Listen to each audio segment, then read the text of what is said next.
Hello viewers, welcome back to my channel Amader kitchen. So মই আজি বহুত দিন মূৰত আহিলো আপোনালোকৰ আগত এটা নতুন ধৰণৰ ভিডিও লৈ। মানে ঘৰত বহুতখিনি মই বনাই থাকো কিন্তু মানে ভিডিও বনোৱা নহয় মোৰ কিছুমান পাৰ্সোনাল প্ৰবলেম হৈ আছে মোৰ। সো আজি মই সাহস কৰি আৰু বনাব লৈছো আৰু মোবাইলেৰেহে বনাইছো দেই।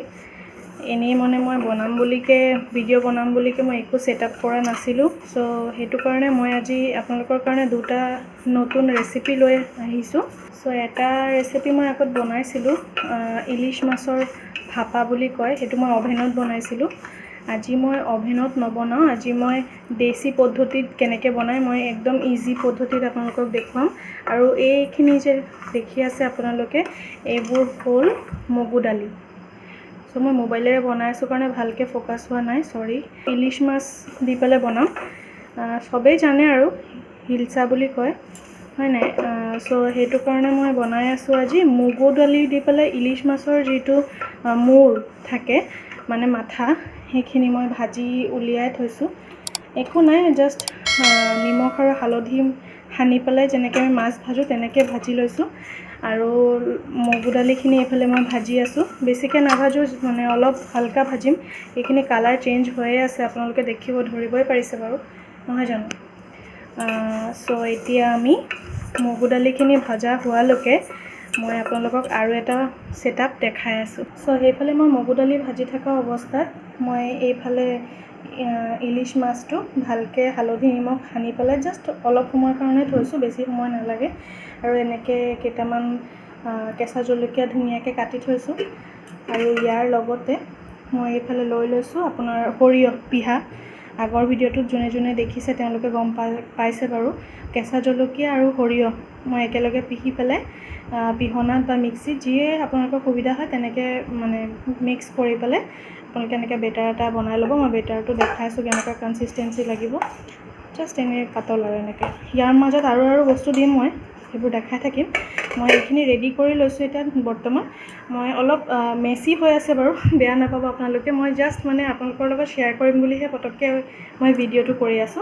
এতিয়া বলক মুগু দালিলৈ যাওঁ। সো এইফালে মই সেইবোৰ দেখাই থাকোঁতে মোৰ মুগু দালি এইফালে ভজা হৈয়ে গ'ল ভালকৈ। সো এইখিনিতে মই গেছটো কৰি দিম অফ। আৰু এইখিনি মই এতিয়া ধুই ল'ম। নোধোৱাকৈহে ভাজিছোঁ দেই, মই এইটো কোৱা নাই আপোনালোকক বাৰু, মই নোধোৱাকৈ ভাজিছোঁ। এতিয়া মই ভালকৈ ধুই ল'ম, ধুই পেলাই মই প্ৰেছাৰত চিটি দি দিম। বেছি নিদিওঁ, 3টামান চিটি দিম। আৰু নিমখ আৰু একো নিদিওঁ, অকল নিমখহে দিম আৰু 3টা চিটি দিম। আৰু আপোনালোকৰ আঙুলি জাষ্ট ইমানটো মানে দালিটো টাচ কৰি পেলাই ইমানটো পানী হ'ব লাগিব। সো ভিউৱাৰ্ছ, মই দালিখিনি ধুই আনিলোঁ, ধুই আনি মই জাষ্ট আপোনালোকক দেখাই আছোঁ। ইমানখিনি হৈছে, এইখিনি মোৰলৈকে পানী আহিছে। এতিয়া মই ইয়াত 250 গ্ৰাম দালি লৈছোঁ, মগু দালি। ইয়াত মই 1 চামুচ নিমখ দি দিম, পাছত আকৌ দিব পাৰিম ন, এতিয়া বেছিকৈ নিদিওঁ, ইমানখিনি দি দিম। পাছ হৈ গ'ল। মই এতিয়া এইটোৰ লিডটো লগাই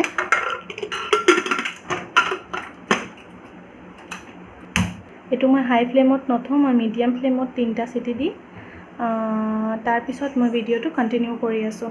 এই ফ্লেছ লাইটৰ কাৰণে ভালকৈ মই আপোনালোকক দেখাব পৰা নাই বস্তুখিনি। মই এই বেটাৰটো আপোনাৰ 10 মিনিট তেনেকৈ থৈছোঁ, অলপ মানে সামান্য নিমখ এড কৰি পেলাই মই এইটো পেষ্ট এনেকুৱা বনাই পানীৰ লগত মই জাষ্ট অলপ সময়ৰ কাৰণে তেনেকৈ থৈ দিছিলোঁ। তেল এড কৰিম, মিঠাতেল, একদম পূৰা দেশী পদ্ধতিত। আৰু যিমান তেল দিব সিমান টেষ্টি হ'ব খাবলৈ, ট্ৰাষ্ট মি, বহুত য়ামি হয়। এতিয়া মই এইটো ভালকৈ মিক্স কৰিম, একদম সময় নালাগে বনাবলৈও, একদম 15 মিনিটছতে হৈ যায় বনোৱা। খালি এইটো মেৰিনেট কৰিবলৈ অলপ সময় লাগে। আৰু ইমানটো মোটাকৈ ৰাখিব, বেছি পাতল নকৰিব, পাতল কৰিলে বেয়া লাগে খাবলৈ। এতিয়া গোটেই মাছখিনি মই ইয়াত এড কৰিম। হালধি আৰু নিমখ নহনাকৈ ডাইৰেক্ট এই বেটাৰটোতো এড কৰিব পাৰে, কিন্তু মই তেনেকৈ কৰোঁ। সেয়া এইফালে আমাৰ চিটি দিলেই এটা। এইটো কাম কৰিবলৈ আপোনাৰ হাতটো অলপ ইউজ কৰিবই লাগিব। সো গোটেইখিনি মই এনেকৈ ধুনীয়াকৈ সানি পেষ্ট কৰি লৈছোঁ।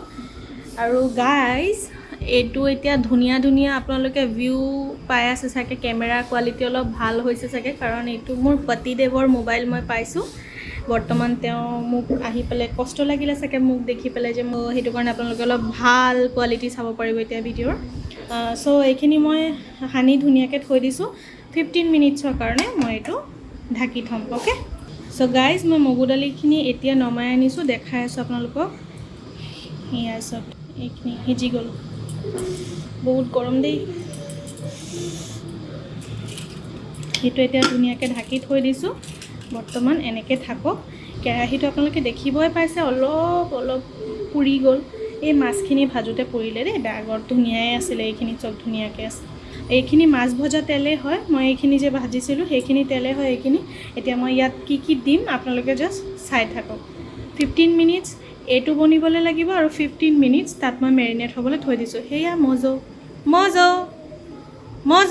খাবি সেয়া মজ হাই চ' ভিউৱাৰ্ছ এতিয়া মই কেৰাহী গৰম হ'বলৈ থৈ দিছিলোঁ গৰম হ'ল এতিয়া মই তাত কি ফোৰণ দিম সেইখিনি মই দেখাই আছোঁ মই দিম জিৰা 2টা তেজপাত আৰু 3টা শুকান জলকীয়া গোটেইখিনি মই ভালকৈ ভাজি লওঁ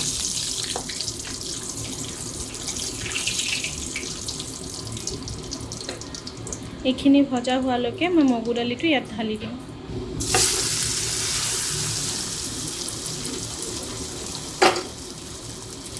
মগু দালিখিনি ইয়াত দিয়াৰ পিছত ভালকৈ এইটো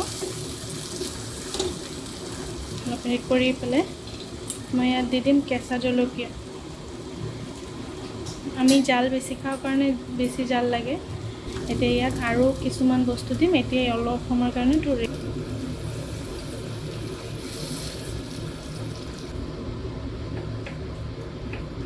এতিয়া আমি ইয়াত কিছুমান মছলা এড কৰিম মছলাখিনি হ'ল জিৰা পাউডাৰ 1 চামুচ ধনিয়া পাউডাৰ 1 চামুচ হালধি গুড়ি আৰু ৰঙা ৰেড চিলি পাউডাৰ 1 চামুচ গোটেইখিনি আমি ইয়াত এতিয়া এড কৰি দিম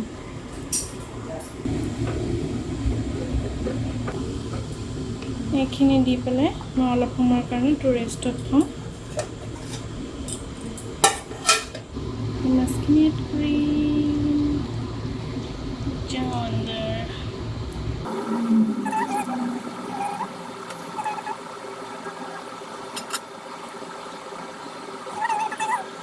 চ' গাইজ মই মষ্ট ইম্পৰ্টেণ্ট বস্তু নিমখ দিবলৈ পাহৰি থাকিলোঁ এতিয়া নিমখ দি দিছোঁ আৰু খাবলৈ কেনেকৈ হয় গম নাপাওঁ বাট নিমখ এনেও লাষ্টতে দিব লাগে মই দালি যেতিয়া সিজাইছিলোঁ তেতিয়া অলপ নিমখ দিছিলোঁ 1 চামুচ এতিয়া মই 3 চামুচমান দিলোঁ আৰু মাছ ভাজোঁতেও মই নিমখ দিছিলোঁ চ' আৰু এখন দি দিওঁ নেকি নাই নিদিওঁ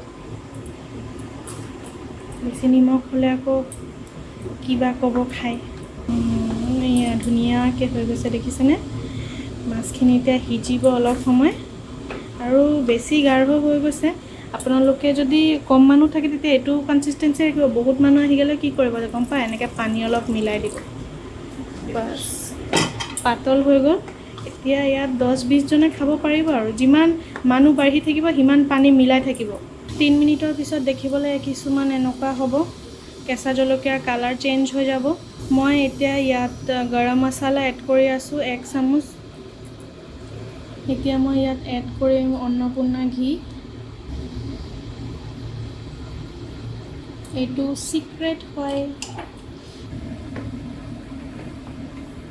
কিন্তু এইটো খাবলৈ কেনেকুৱা হৈছে আপোনালোকে বনাই অৱশ্যে মোক জনাব চ' গাইজ আমি ছেকেণ্ড ৰেচিপিটো বনোৱাৰ আগত চবৰ ষ্টাৰ্টিঙতে প্ৰথমতে আমি কি কৰিম আমি এনেকৈ ডাঙৰ কেৰাহী ল'ব আগৰ কেৰাহীটো সৰু আছিলে ডাঙৰ কেৰাহী ল'ব এইটো নবনাওঁ মই সেইটো কাৰণে এনেকুৱা কেৰাহী লৈছোঁ এইটোত জাষ্ট মই পানী দি দিছোঁ আধা লিটাৰ পানী দি দিছোঁ ইয়াত আমাৰ 15 মিনিটছ হৈ গ'ল 15 মিনিটছত আমাৰ আপোনালোকে দেখিবই পাইছে ইমান ধুনীয়াকৈ মেৰিনেট হৈ গ'ল আমাৰ মাছখিনি আৰু তাৰ কাৰণে মই লৈ লৈছোঁ এনেকুৱা এটা লিড থকা বাচন টিফিন এনেকুৱা এটা লিড থকা টিফিন লৈছোঁ এই টিফিনটোতে মই বনাম এতিয়া আপোনালোকক দেখাই আছোঁ মই কেনেকৈ বনাম আৰু এইটোত মানে লিড থকা খুবেই দৰকাৰ তেতিয়াহে ভাপা হ'ব নহ'লে নহয় আৰু দেশী পদ্ধতিটোত এই লিড থাকিবই লাগিব অ'কে চ' ষ্টাৰ্টিঙতে মই এইখিনিত অলপ তেল দি ভালকৈ সো তেল সানা হৈ গ'ল এতিয়া মই এটা মাছ ইয়াত দি দিম বহুত ধুনীয়াকৈ হৈছে মাছখিনি ধুনীয়াকৈ প্লেচ কৰি দিব লাগিব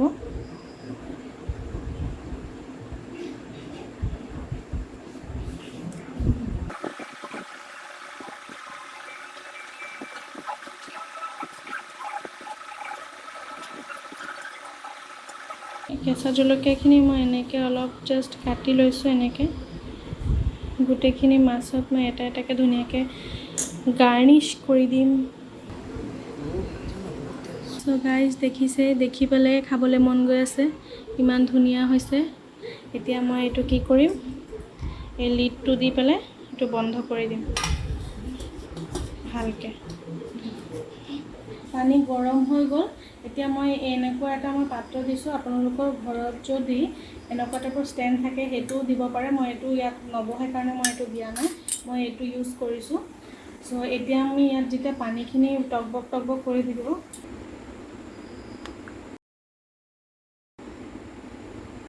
সো এই টিফিনটোৰ এইখিনিলৈকেহে পানী দিছোঁ মই আৰু অলপ পানী এড কৰিছোঁ এতিয়া মই এইটো 15 মিনিটছৰ কাৰণে বহাই দিছোঁ আৰু মই গেছটো মিডিয়াম ফ্লেমত দি দিছোঁ এতিয়া এইটো বহুৱাৰ পিছত এই কেৰাহীটো মই এতিয়া কভাৰ কৰি দিম এইটো বস্তু দি এনেকৈ এইখিনি মই কভাৰ কৰি দিছোঁ গোটেইফালে পানী আৰু এইটো এতিয়া যেতিয়া হৈ থাকিব সেইটো কাৰণে এইটো ওপৰত উঠি নাহিবৰ কাৰণে মই এনেকুৱা পিহনা এটা দি পেলাই ইয়াত দি দিছোঁ যাতে এইটো নিহিলে 15 মিনিটছ পাছত আকৌ আপোনালোকক লগ পাই আছোঁ তো 15 মিনিটছ হৈ গ'ল এতিয়া আমি চাম ভিতৰৰ কি পৰিস্থিতি এয়া চাওক পানী শুকাই গৈছে বগা হৈ আছে কেৰাহী এইখিনি পানী শুকাই পেলাই সেই তল পালেগে এতিয়া আমি এইটো অলপ ঠাণ্ডা হ'বলৈ দিছিলোঁ ৰুম টেম্পাৰেচাৰত আহিব দিছিলোঁ এতিয়া ৰুম টেম্পাৰেচাৰত আহি গ'ল সো গাইজ এতিয়া অপেনিং টাইম